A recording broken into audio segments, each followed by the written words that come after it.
Today we are going to study about the majorities in Sri Lanka. Sri Lanka में मेजॉरिटीज़ के बारे में हम पढ़ेंगे। इसमें जैसा कि आप लोग देखते हैं श्रीलंका में बहुमतवाद है। मेजॉरिटीज़ में एक प्रजाति या भाषा विशेष के लोगों के बोलने वाले रहते हैं, और जिसके कारण वहाँ जो अल्पमत में रहने वाले हैं उन पर क्या बीती और या वहाँ की क्या सिचुएशन हुई, उसको हम चलते हैं देखने इस चैप्टर में।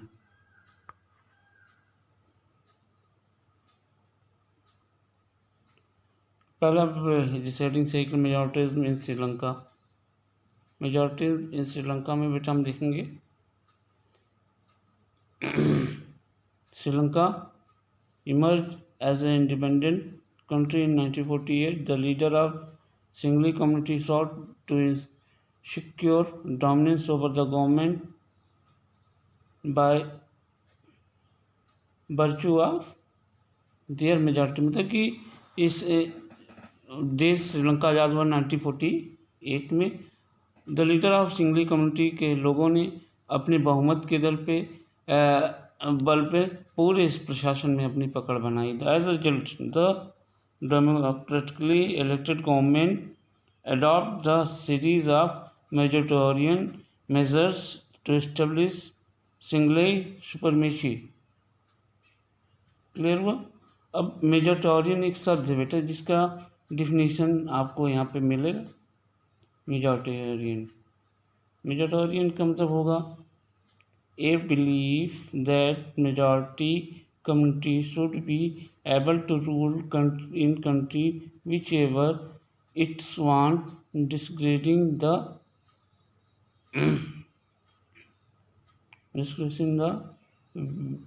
wishes and needs of the minority।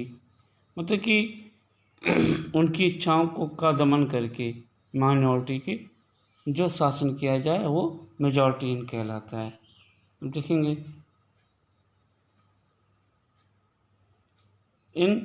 वहाँ पे एक एक्ट पास हुआ बेटा 1956 में, जिसके तहत सिंघली को ओनली ऑफिशियल लैंग्वेज घोषित किया गया और तमिल को डिक्रीजिंग किया गया। The government followed the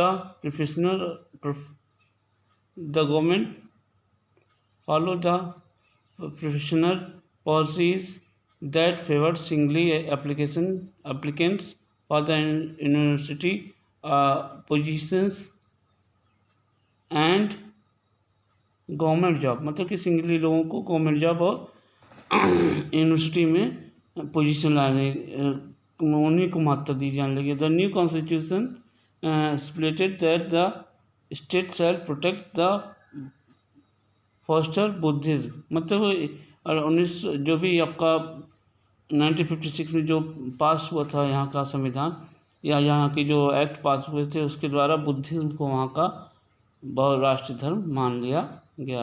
all this government measures coming one after one gradually increase the feeling of alienation among the Sri Lanka's Tamil.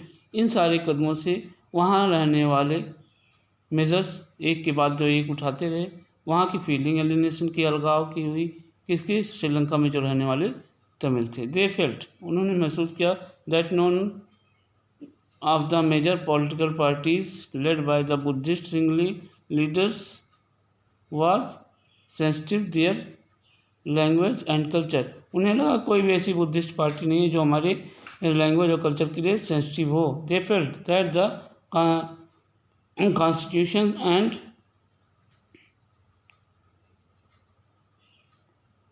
Government policies denied them equal right. मतलब उन्हें ये लगा कि यहाँ की सरकार जो है पॉलिसी जो है इनकी equal political right, discrimination against the them उनके साथ जो भेदभाव होता है गेटिंग जॉब में and other opportunities ignore their interest. और सारे मामलों में उनके इंटरेस्ट को इग्नोर किया जाता है। As a result the relation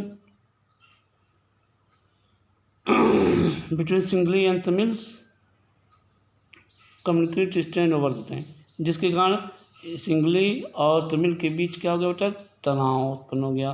the Sri Lanka Tamil launch parties struggle for the reorganization to Tamil as an official language for regional and autonomy and equal opportunity, securing education and job. But their demand for more autonomy to provinces populated by the Tamils were respectfully denied. By 1980, several political party organizations were formed to demanding an independent Tamil state. 1980 में बहुत सारी party बनी छोटी बड़ी और उन्होंने independent Tamil state की मांग चालू कर दी। और ये किधर मांगा, northern eastern part of the Sri Lanka में। क्लियर हो बेटा।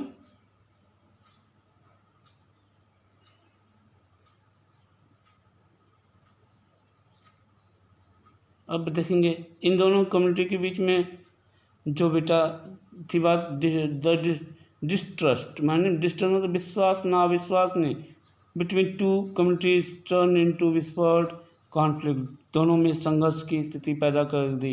It soon turn into civil war, जल्दी यह सिविल वार में बदल गया। As result thousand of people both the communities have been killed, जिसके कारण दोनों समुदायों के बहुत सारे हजारों लोग मारे गए। Many families were forced to leave the country as a refugee and many more lost their livelihood. You have read chapter 1st of economic textbook class 10th about Sri Lankan excellent record of economic development education। मतलब 10th की किताब में हम ऐसा पढ़ेंगे economics के chapter में कि श्रीलंका के पास excellent record of economic development था, एजुकेशन था, हेल्थ थी, but the civil war caused travel setback to the social, cultural and economic life of the country and ended in, इसकी समाप्ति कब हुई बेटा, 2009 में। अब चलते हैं बेल्जियम की तरफ पढ़ने के लिए। Belgium, the Belgian leader took a different path. They recognized the extent of regional difference and cultural diversities between 1970 to 1993. They aimed their constitution 4 times amendment their constitution for 4 times as to work out the arrangement that would enable everyone to live together within the same country। मतलब कि 1970 से 1993 तक, 1993 तक उनमें उन्होंने अपने संविधान में संशोधन किया। अमेंडमेंट मतलब होता है संशोधन किया। कितनी बार, 4 बार, 4 टाइम्स। कितनी बार, 4 टाइम। और उन्होंने ऐसा सेट किया कि उनके देश में सभी लोग आसानी के साथ रह सकें। The arrangement they work out is different from any other countries and it is innovative। मतलब कि जो इनका अरेंजमेंट था अन्य देशों की से थोड़ा अलग था और इनोवेटिव था। Here some element of Belgium model. यहाँ पे हम बेल्जियम मॉडल की कुछ चीज़ें देखते हैं। कॉन्स्टिट्यूशन, पहला पॉइंट बेटा, वेरी गुड। चलते देखते हैं पहला पॉइंट में क्या कहते हैं। पहला point, constitution prescribe that the number of Dutch and French speaking ministers shall be equal in the central government। पहला पॉइंट बहुत अच्छा किया इन्होंने कि फ्रेंच और डच स्पीकिंग लोगों के मिनिस्टर वहाँ के सेंट्रल गवर्नमेंट में इक्वल होंगे। क्या होंगे बेटा, इक्वल होंगे।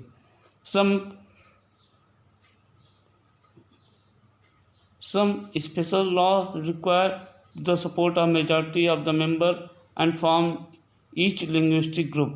सभी वहाँ की चाहे मेजॉरिटी पार्टी हो, मेजॉरिटी मेंबर वाले कम्युनिटी हो, चाहे माइनॉरिटी वाली हो, सबके लिए एक लिंग्विस्टिक ग्रुप उनकी बनी रहे, ये नियम बनाएगा। Thus no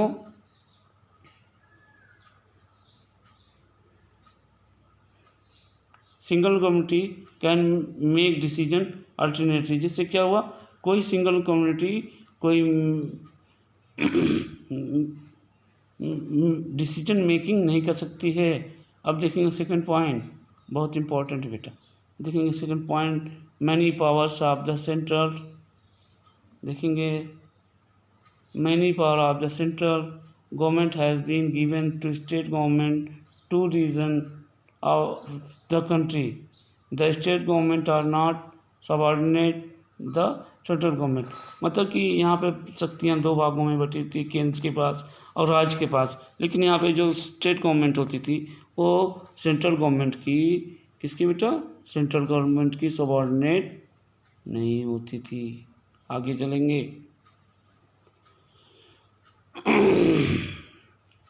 Brussels as a separate government, Brussels में अपनी सेपरेट गवर्नमेंट थी। In which both communities have equal representation, जिसमें दोनों कम्युनिटी डच और फ्रेंच की दोनों की इक्वल रिप्रेजेंटेशन थी, उपस्थिति थी, प्रतिनिधित्व था। The French speaking people accept the equal representation in Brussels because the Dutch speaking community has accept the equal representation in the central government. Clear हो बेटा? आगे देखेंगे, ये हो गया आपका यहाँ की स्थिति।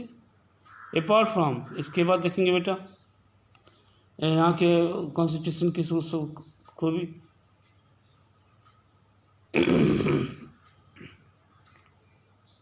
Apart from the central and state government, there is a third kind of government. This is community government elected by the people belonging to language community Dutch and French and German speaking. No matter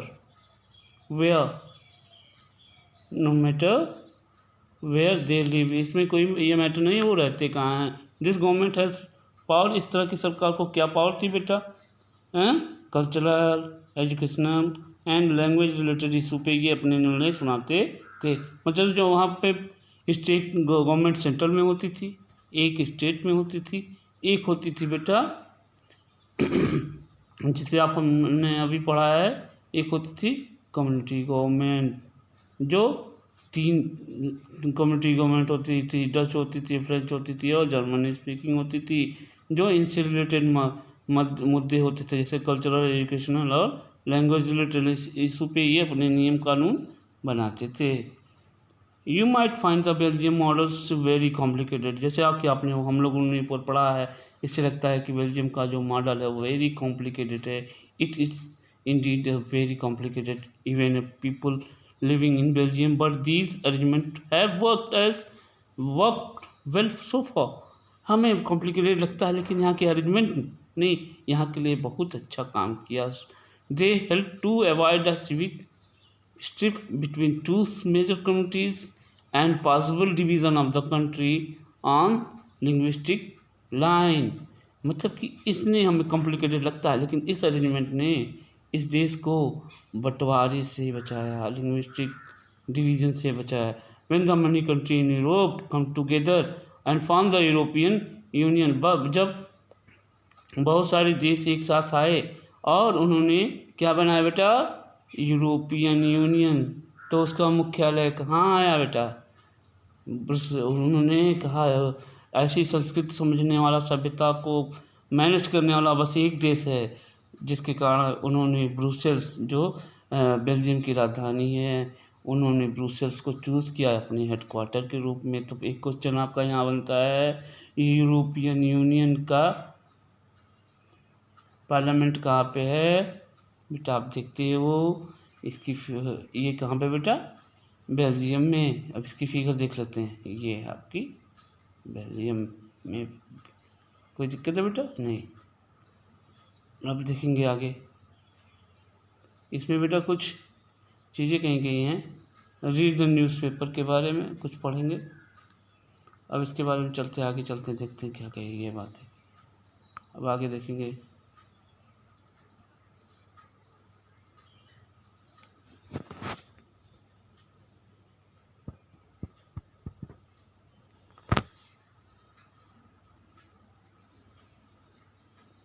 Y power sharing desirable.